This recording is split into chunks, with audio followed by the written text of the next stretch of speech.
Does the gentleman from New York seek recognition? Mr. Speaker, by direction of the Committee on Rules, I call up House Resolution 1345 and ask for its immediate consideration.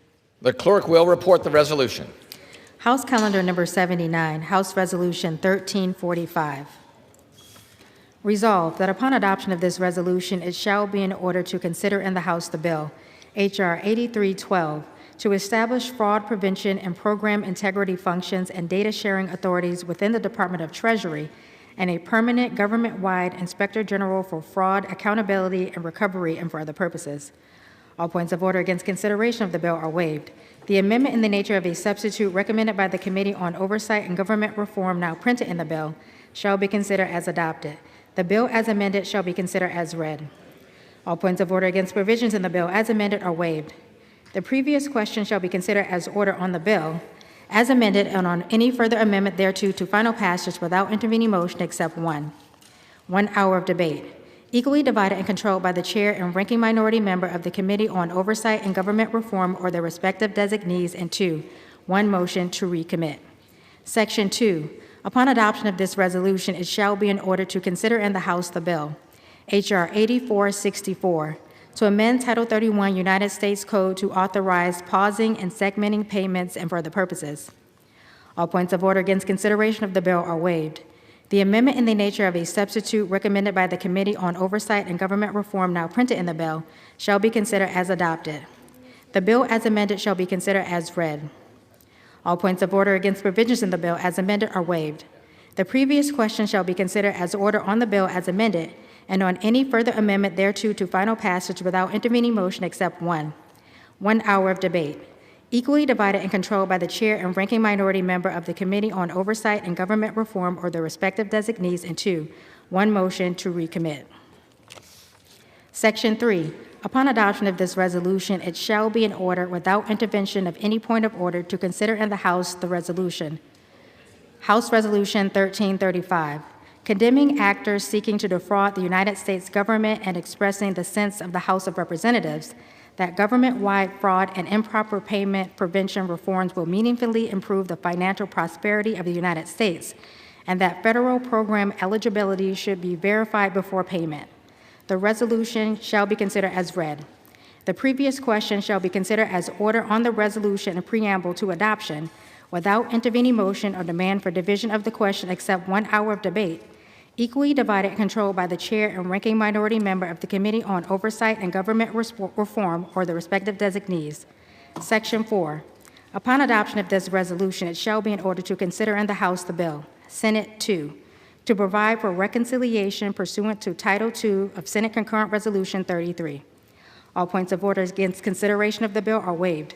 The bill shall be considered as read. All points of order against provisions in the bill are waived. The previous question shall be considered as order on the bill and on any amendment thereto to final passage without intervening motion except one.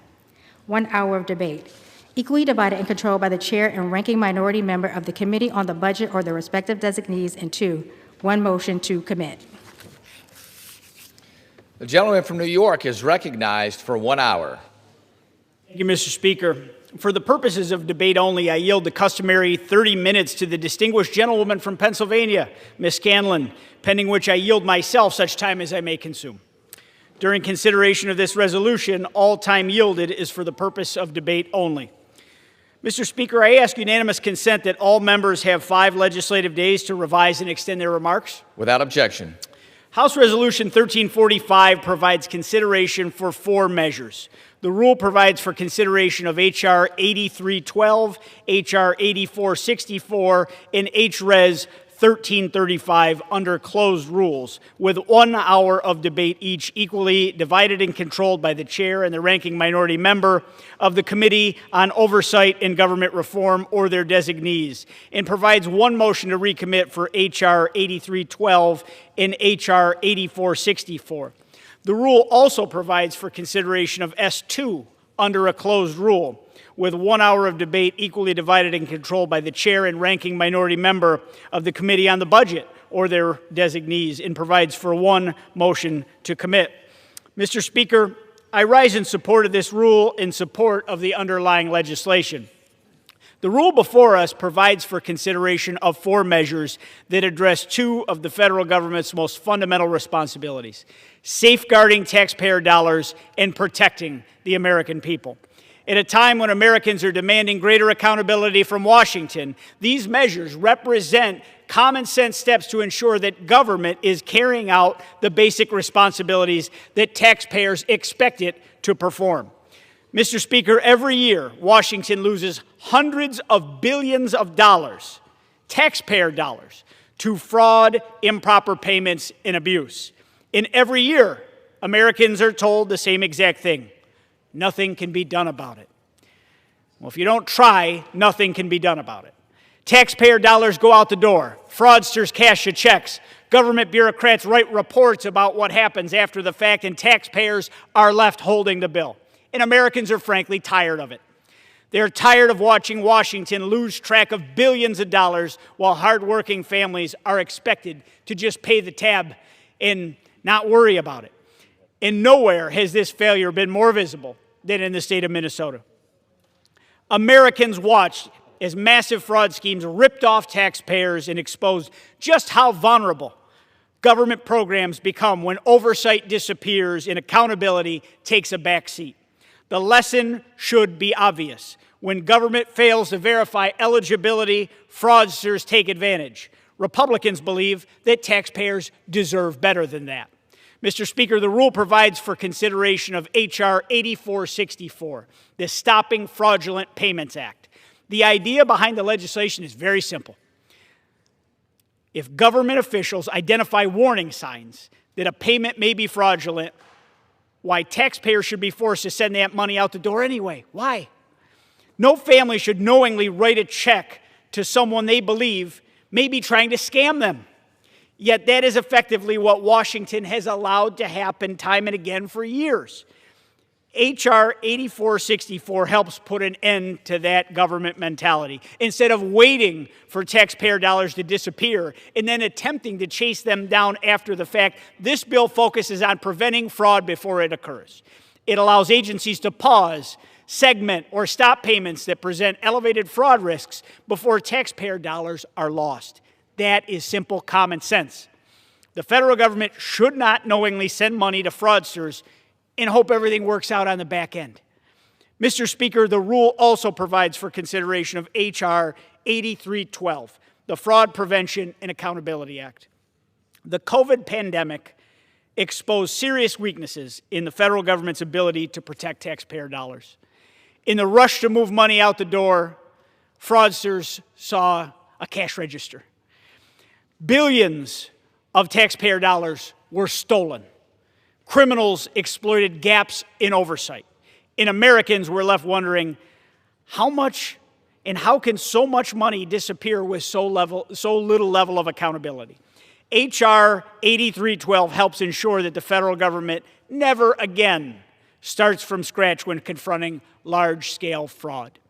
The bill establishes a permanent government-wide anti-fraud capability, preserves the successful oversight tools developed in response to taxpayer spending and scamming, and strengthens the ability for inspectors general and watchdogs to identify fraud before billions more taxpayer dollars disappear.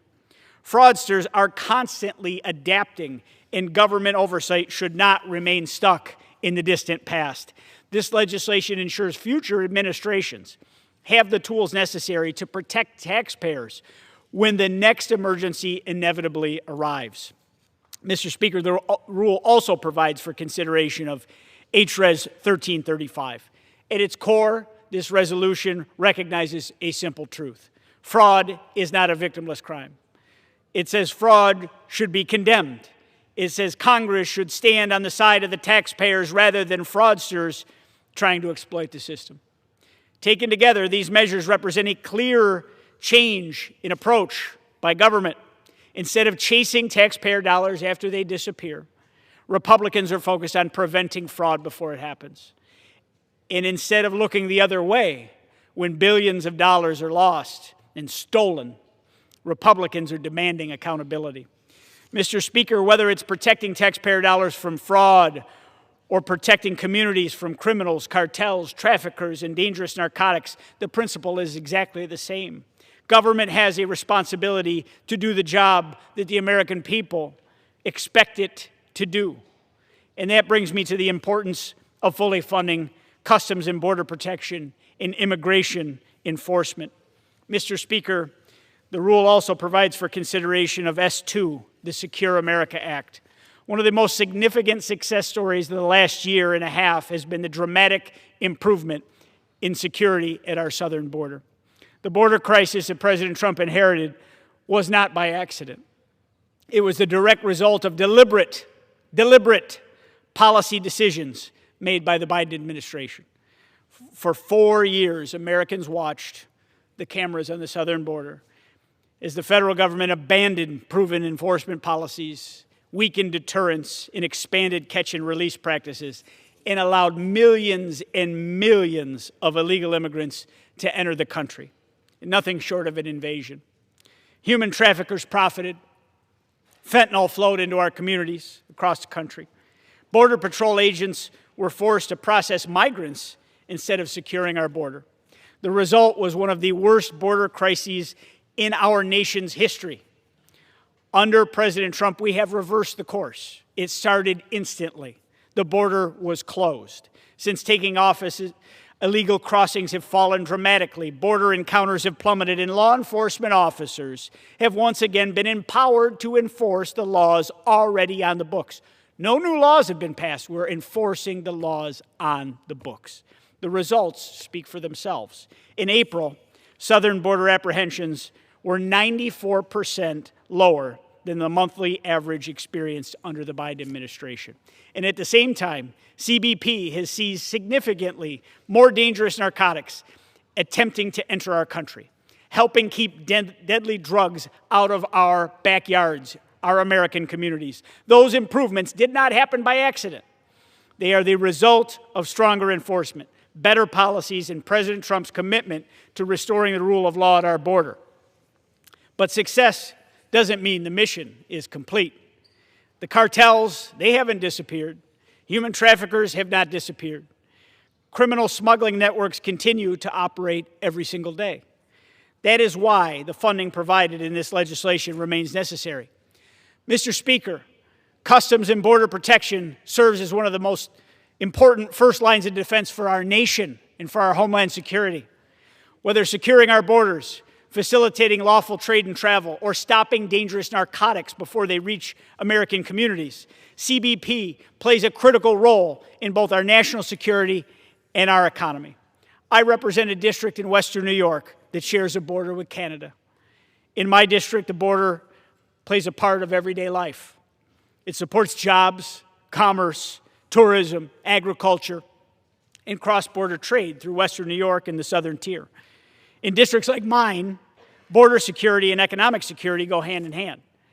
The same officers helping lawful travelers and commerce move efficiently through our ports of entry are also stopping dangerous narcotics, criminal activity, and other threats before they reach our communities. If we expect CBP to continue delivering results that we have seen over the last year and a half, Congress must ensure the agency has the support necessary to sustain those efforts. Mr. Speaker, the legislation also provides critical funding for immigration and customs enforcement. Too often, people hear the name ICE and think only about immigration enforcement. But ICE's mission extends far beyond that. Every day, ICE agents combat human trafficking. They investigate gang activity. They dismantle narcotics trafficking organizations. They protect children from exploitation. And they work alongside state and local law enforcement to keep dangerous individuals off of our streets. Much of this work happens outside of the spotlight, but it directly impacts Americans every single day. My district recently saw an example, a clear example, of why this work matters. Just last week, a violent stabbing occurred in Cattaraugus County involving an illegal immigrant. Thanks to cooperation between the Cattaraugus County Sheriff's Office and ICE personnel in Buffalo, law enforcement uncovered additional violations and ultimately took a dangerous individual into federal custody. That case demonstrates an important reality. Keeping communities safe requires cooperation between local, state, and federal law enforcement. Criminal organizations do not care about county lines, state lines, or international borders. Law enforcement must be able to coordinate, share information, and work together to ensure that dangerous individuals do not fall through the cracks. Mr. Speaker, whether it's protecting taxpayer dollars from fraud or protecting communities from dangerous criminals, traffickers, cartels, and drug smugglers, Americans expect government to carry out its most basic responsibilities. I urge my colleagues to support this rule and this underlying legislation, and I reserve the balance of my time. The gentleman from New York.